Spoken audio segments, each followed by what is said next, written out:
There are no rules to art.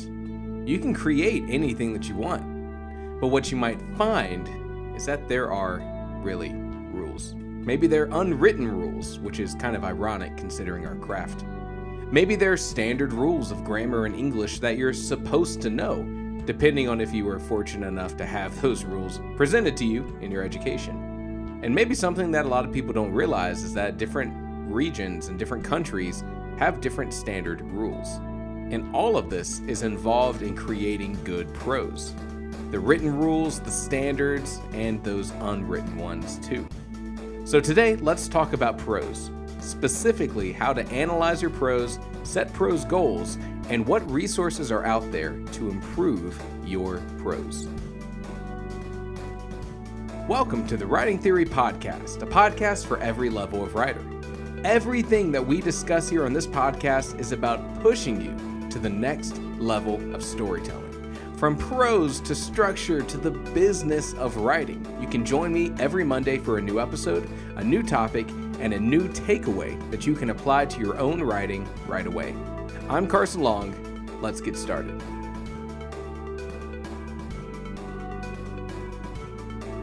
If I had to name one single aspect of writing that causes imposter syndrome in, I think, every writer, I'd have to choose prose. Look, I get that, characters are such a focus of writing and bringing them to life. And, there's a lot of people that struggle with creating realistic characters. But that feels like something you can practice and refine and improve and eventually just kind of like understand at a deeper level. And for me, a lot of times, and maybe for you too, prose doesn't always feel like that. Does anyone else feel like a writer's prose is just, their best representation to how that writer thinks? Which to me means that prose is a way of thinking, a way of understanding words and how to paint a picture with words and how to convey a message. And compared to something like representing a character on page, this feels more personal and maybe more unobtainable to me. When I look at prose like Tolkien or Guy Gavriel Kay, I look at the way that they write and I say, I cannot do that. But when I see a character represented in a story and I'm like really falling in love with how they're being presented to me, I'm like, I want to do that one day, which is a very different mindset. So what do you think? Do I have it backwards? Let me know. So let's talk about good prose, because I think that there's an issue with the idea of prose, right? What is good prose? Do you consider good prose to be more descriptive, more action-oriented, more visual imagery, more symbolism, or something that's more direct and keeps the story moving? I think classic literature, which is, at least what I learned to study as I was reading and writing in school, and kind of what was primed to make me believe like this is good prose, is all of those literary greats. Tolstoy, Steinbeck, who else? Dostoevsky, F. Scott Fitzgerald, right? All of these kind of authors that, preceded me by 50 to 200 years before I was even around considering storytelling and writing. It feels like when I was in school studying, these were the greats that were shown to me to say this is the peak, the pinnacle, the people we celebrate for their ability to write. I did a video not too long ago. It was about short stories. Here are 3 short stories that every writer needs to read because they showcase something really, really well. And something I kind of discovered in doing that video was that all of the stories I was talking about were typically stories that were studied in school, meaning that they were written in like between the 1860s and the 1950s. And I was like, there is no way that there aren't some all-time great short stories that are being written in the past decade or two that I should be studying. And I think one of the conclusions I came to was we recognize all of these old school greats and study them in school because their works have likely entered the public domain, meaning textbook companies can print those stories without having to pay anyone. So that kind of, I don't know if I'm off base here. Let me know what you think, if I'm really just like anti-capitalist or something. But once I was sort of considering this aspect of it, I was like, you know what? Maybe it's not that all the all-time great writers lived in the past 75 plus years ago. Maybe that's just where the copyright ends. And now we can print these freely and study them. And that's not a bad thing. It's a good thing that they're publicly available now. But it makes me wonder what I'm missing out now just because I don't know where to look. And now there's a price point between me and what I need to study. If you know any good short storytellers, any authors who really focus on telling that great, impactful short story, let me know in the comments. So all the stories that I studied, all the prose and the great authors that I was told this is like the prose you need to work towards, it was that foundation of knowledge that you get in these 700-page literary textbooks that I had to get in, middle school and then high school and then college. And they were all excerpts of bigger things, or they were a complete short story and with an analysis of their symbolism and people telling you that, wow, this is great. You should be impressed. Look how awesome this is. And then I think what happened with most kids who were my age growing up, you're like, wow, reading is not fun, not exciting. I don't want to study symbolism. And then you went out and you picked up Harry Potter and you fell in love with books. Or you read Hatchet by Gary Paulson and you were like, wow, books are great and amazing. How come no one told me about this? And those books that kind of got us to fall in love with reading, they were not masterclass works of prose that all these textbooks were trying to hammer into our heads that this is like how good it could be, which kind of begs the question, how important is prose in comparison to other things like character and setting and plot? You kind of have these two different things. You have the story, and then you have your execution of telling the story. That's how I see prose. You have the elements that make up a narrative, and you have the method that you have to create that narrative, your potential, how limited or how great that potential could be. So let me ask you, what is good prose? Is there a universal answer, or is it a personal one? What author writes your favorite prose? I'd like to do a video about prose and analyze a bunch of different authors and really try to see what I can learn about prose. Right now, I'm really passionate about this idea that this is going to be my year to really dive into prose. I just posted in my Discord, which, by the way, if you're not part of the Discord, you should totally come join. There's like 500 of us. It's pretty sick. It's pretty sick, bro.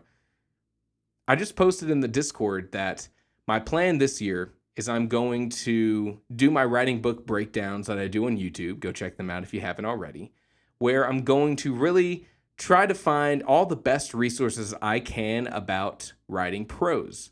And ideally, I can take all the best tidbits and information that really impacted me in reading those books and distill them into one really great video resource that can help people understand, where are the weak points in their prose? Well, I guess first off, what is prose? Why is it so important?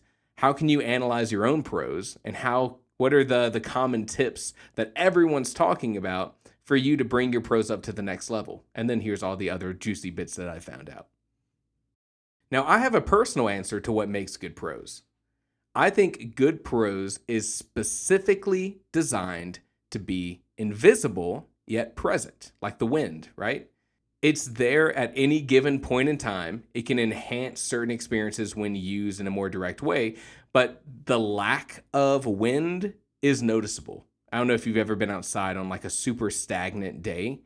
It's just like much more miserable. The sun and the heat and the humidity is that much more oppressive. You notice when it's not there, but when it's there, you feel like things are back to normal. That's kind of how I personally see prose. I'd love to hear your thoughts on what exactly prose is. For the rest of this video, I'm kind of defining it as your word choice, your tone, the way that you use atmosphere and description and setting and detail to enhance other parts of your story, like tension and conflict and symbolism. That's kind of the overall packaging of how I understand prose.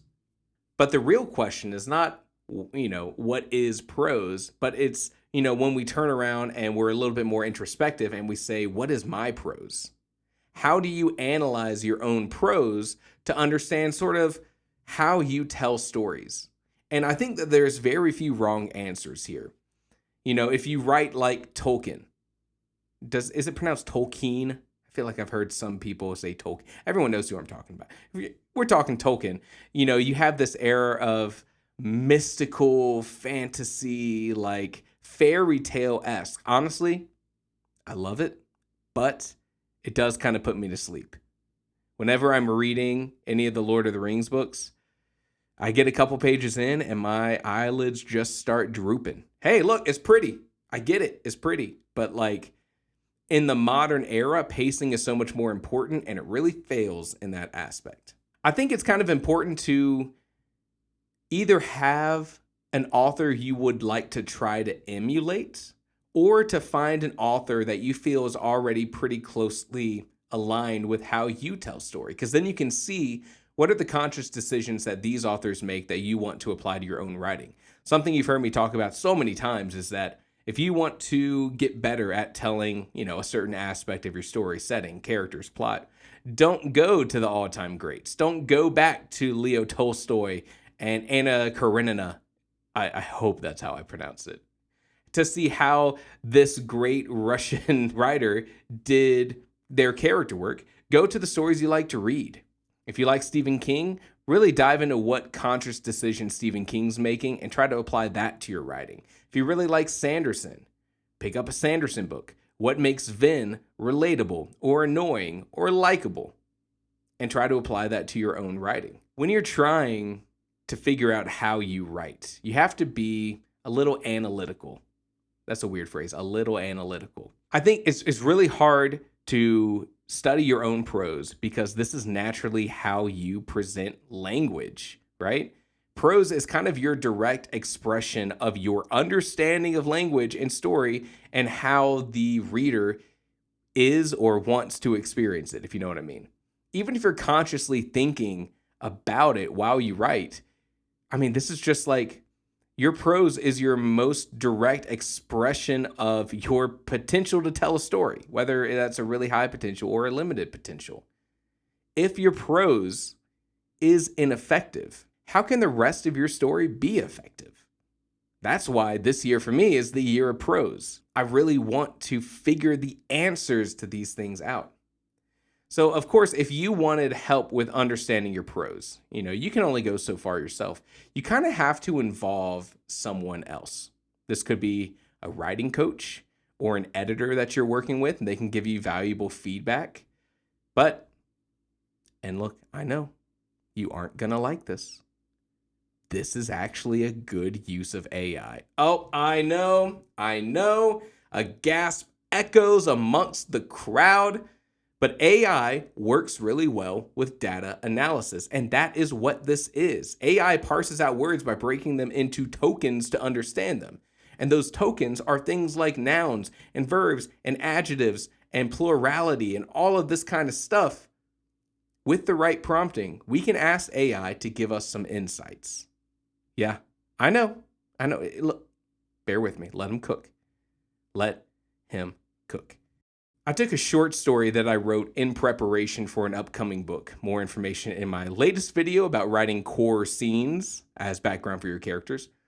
And I plugged that whole thing into ChatGPT with this exact prompt. Give me an unbiased, comprehensive style breakdown of the writing prose in this document.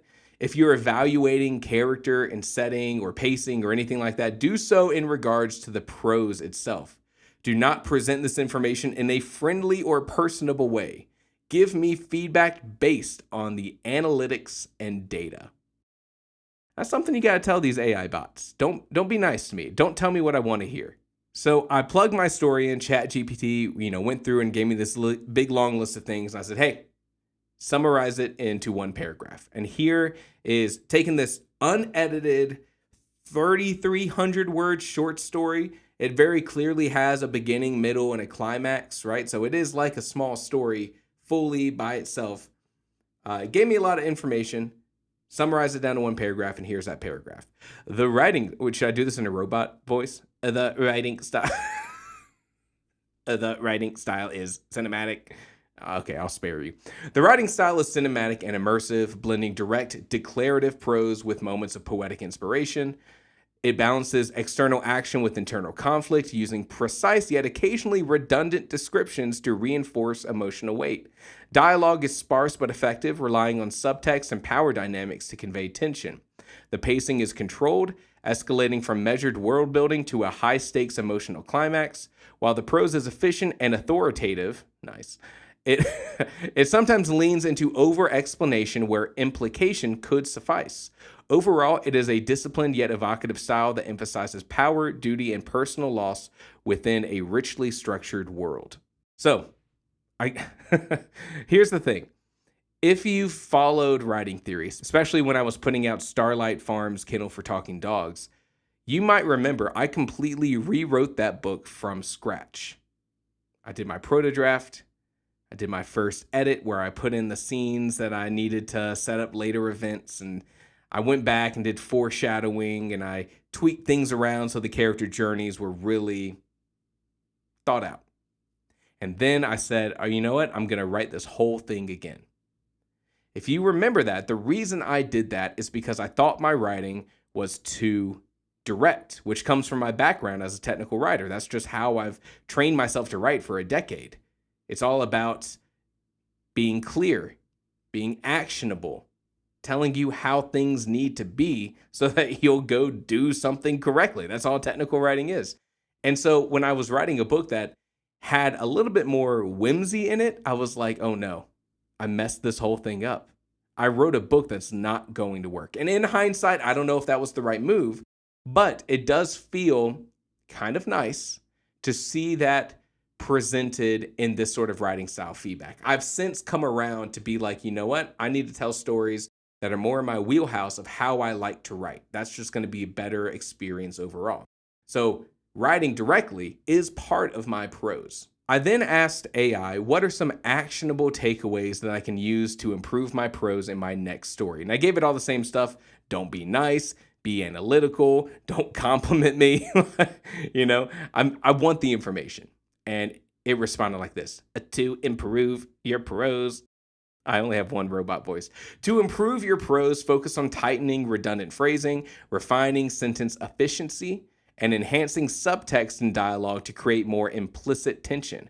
Vary sentence openings to avoid repetitive structures, and control pacing by balancing introspection with action, especially in high-stakes moments. Strengthen symbolism by making recurring motifs more deliberate, streamline scene transitions with sensory cues, and deepen emotion impact through restraint, using pauses and incomplete sentences to heighten tension. These refinements will make your writing sharper, more immersive, and emotionally resonant, while preserving its cinematic and authoritative style. And you know what? I think a lot of that is fairly good advice. And I know that sounds like, you need to be the filter between AI and, whatever it outputs. You need to be able to say like, okay, this is crap, this is garbage, this is good, this is bad. But for the most part, here's the thing. And this is why prose, I think, is so hard.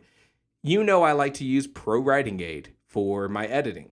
Pro Writing Aid's not telling me this kind of stuff. It's telling me, here's the grammar rules, here's the spelling you need to fix.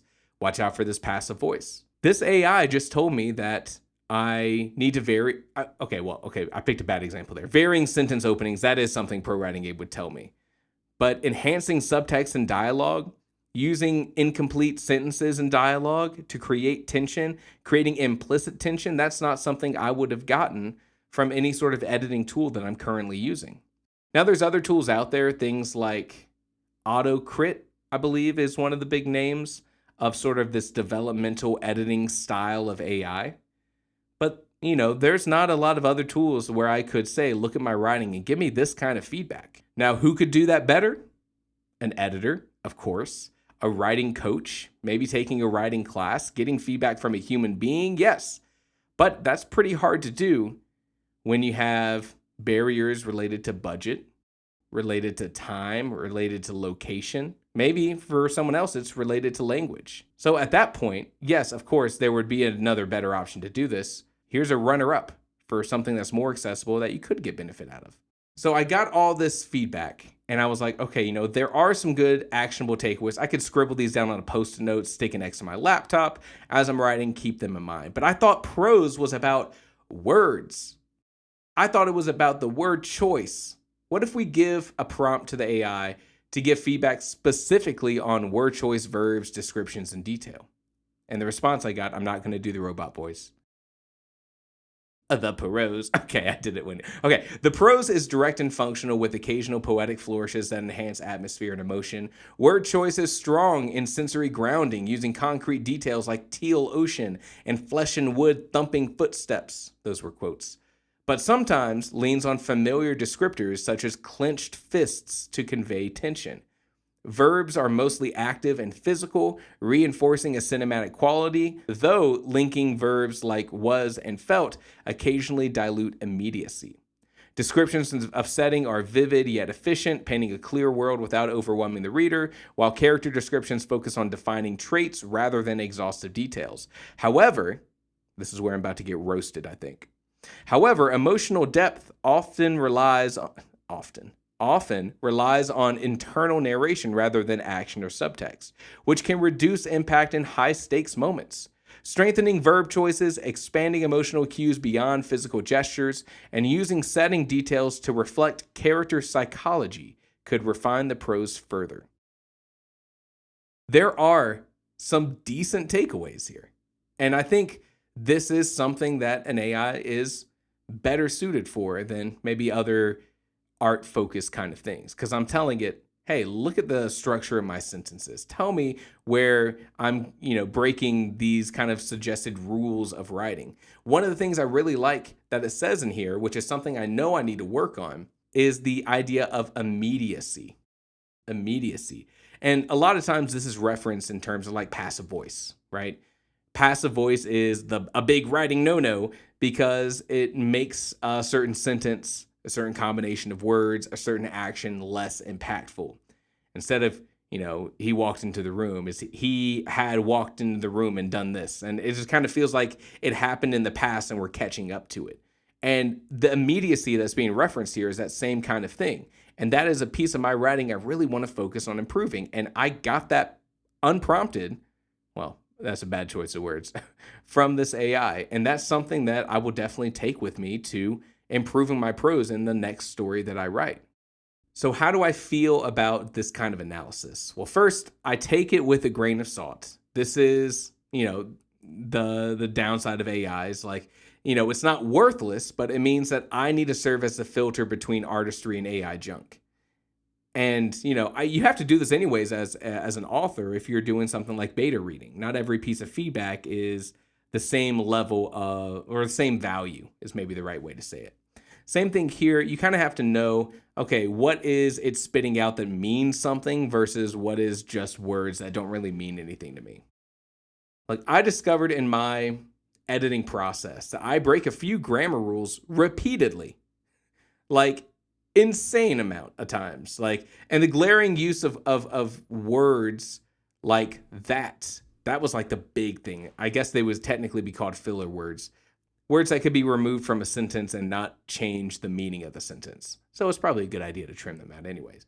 But I found that that's like naturally how I convey language. Like when I'm talking with anyone, I have those filler words. So writing is about trying to overcome that natural way that I have of speaking, because I do think there's a link between how you write and how you think of words in your brain when you're just talking. And I think that's present in this analysis with that idea of immediacy and cutting out filler words. I also found out that in writing Starlight Farm's Kennel for Talking Dogs, that things like symbolism and setup and payoff and foreshadowing and all these other little narrative techniques are not things I typically put in the proto-draft because I don't fully know what's happening in the story yet. I build all of those things in the editing process. It's cool to see it in the analysis, but to me, that's not really something I'm worried about. It's not the top priority thing for me to fix in my proto-draft, if you know what I'm saying. Like, I'm going to do that in editing. Now, if I could get my proto-draft to that level, awesome. I just don't see that happening anytime soon. In the specific analysis of word choice and verbs and description, I really liked this feedback. And here were some of the takeaways that were really simple. Focus on conveying tension through means other than physical reaction, like clenching fists. That makes a lot of sense. Maybe I was relying on clenching fists too much in this short story. Avoid linking verbs and passive voice. Instead of he felt angry, try a hot anger flashed in his chest. Something that increases the immediacy. That's what we just talked about. And I really like this one, right? This is the last piece of feedback I thought was really powerful. Use setting details to reflect character psychology. And doing this would refine the prose further, creating a more immersive and emotionally resonant narrative. Now, you know what? Maybe there's a reason to study those literature greats, because say what you want, they had a lot of setting details reflecting character psychology. Why did the author say the curtains were blue? What does that mean? If you ever heard that joke. All right, so however you feel about this, if you hate AI and you don't want to try this out, that's totally fine. You can join a writing group like what we have in the Discord, or you can work with a writing coach, or you and a writing friend can trade feedback. The hard part of this, of course, is you have to be open to feedback and actually applying the things that you get back about your prose. But you know what? The more finalized, the closer to the final product that your prose comes out in that proto draft, the fewer rounds of editing you have to do. And that is always a good thing. So how can we get prose guidance? Oh, this is going to be an ironic turn of phrase. How do we get prose guidance? We turn to the Prose. Look, I'm a sucker for writing books. This year, I've decided to do that deep dive into prose. But to be honest, I'm a little worried because prose feels really hard to teach someone through a book, especially because, I like to write fantasy and science fiction. That's kind of like what I love. The prose that you would find in books like this may be very different than the prose you would find in a romance book or a horror book or a thriller. Because there's different readers, different genre expectations, there's different prose expectations too. And that's why writing books, I'm worried, have never really nailed the prose advice. So what books are out there for prose? The number one book you're going to hear about is The Elements of Style by William Strunk Jr. and E.B. White. Old Strunk Jr. If you read Stephen King's On Writing or Anne Lamott's Bird by Bird, both authors will say this is the book to read on prose. If you want to learn prose, go to The Elements of Style. And here's the good news. You can actually, I have a link in the description of this show, in the show notes here, to a free version of this book. And you can go read it right now. But, oh God. But, when I tell you that this book is just like a rudimentary style guide of very many specific things, I mean it. When I read this book, I wanted to do a whole writing book breakdown on this book, but after I read it, I was so disappointed. It'll be good for, oh God, how do I even say it? This book would be really great for someone who is still learning the basics of grammar in English. Yep, that's it. Normally I'd give you, this book is great for this person. This is kind of it. This book was all about, here are words that you end in an apostrophe S, and here's words that you don't. And this is what I'm worried about when it comes to books on prose. The Elements of Style covers things like when to use an apostrophe and when dates shouldn't have commas, and advice like be more specific and less abstract. I don't know what I was expecting, but you know what? If you need to establish the baseline of standardized grammar in writing, this is it. This is the one. You found it. But I'm hunting for a prose book that helps reform the way that I approach description and the way that I approach detail and symbolism and pacing, all with my word choice and how I want to present details. So that's what I'm on a hunt for. And if you have any recommendations, let me know. But of course, if you want to improve your prose, the best thing you can do is to write, to analyze, improve, internalize those improvements, and ideally the next time you write, you're a little bit closer and you're making those conscious improvements within your initial prose. But it all starts with just continuing to write. You cannot improve your prose without writing. But hey, that's writing. That's the whole deal with what we do. We don't get to sketch out forms for composition like painters might get to. We don't get to improv a guitar solo like a blues musician. We sit down and we write, and that just takes time. What are your thoughts? Where does prose fall in the order of importance? How does it relate in importance to character and setting and theme and plot, pacing? How do you define prose? Do you have a different definition for what prose should be? And what resources have you found that have best helped you? I'm on an effort to create the ultimate YouTube video regarding prose. Send me your thoughts and recommendations. Come join us in the Discord. We have a discussion thread for every single podcast episode that comes out, and it is always a ball to hear what you're thinking, because I care about that. I think it's really interesting. Sometimes I'm worried a podcast is like a big echo chamber for myself. I'll say something and I'll be like, yep, I really nailed that one. That was a really good point, Carson. So it's important to me that you also chime in and let me know what I got wrong. So I would appreciate that. I hope you're enjoying the podcast. This is only episode, I think 6. But it's been a lot of fun, and I'm really looking forward to doing more. I'm also working on getting some guests to come on the podcast, and I can't wait to share them with you. With all that being said, I think that's all I got. I'll see you next Monday.